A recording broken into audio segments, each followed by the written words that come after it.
జనవరి 10, 2025 గుర్రంకొండ మరియు మొలకచూరు మార్కెట్ సంబంధించిన సమాచారం. ముందుగా మొలకచూరు మార్కెట్ సోదరుడు అష్రఫ్ ఇచ్చిన సమాచారం మేరకు నిన్నటి పులుస్తు ధర పెరిగింది.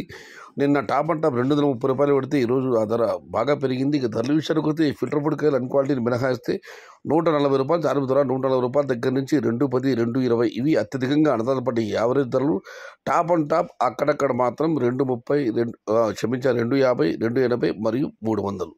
మొత్తం మీద మొలకచూరు మార్కెట్లో నిన్నటితో పోలిస్తే ఇవాళ ధర పెరిగింది. Today Molakachuru market tomato big level grades 140 rupees starting rate, 220 rupees ending rate. Top and top 250 to 300 rupees only some items. Goragonda market వస్తే గొరగొండ మార్కెట్లో కూడా నిన్నటితో పోలిస్తే వాళ్ళ ధర పెరిగింది. నిన్న టాప్ అండ్ టాప్ 250 రూపాయలు పెడితే ఈరోజు ధర 290 రూపాయలు. ఇక ధరల విషయానికి వస్తే ఈ ఫిల్టర్ పడకాయలు అన్క్వాలిటీని మినహాయిస్తే 150 రూపాయలు చార్పపు ధర, 250 రూపాయలు ముగింపు ధర. టాప్ అండ్ టాప్ 270 రూపాయల దగ్గర నుంచి 290 రూపాయలు. Today Goragonda market tomato big rates 150 rupees starting rate, 270 rupees ending rate. Top and top 290 rupees.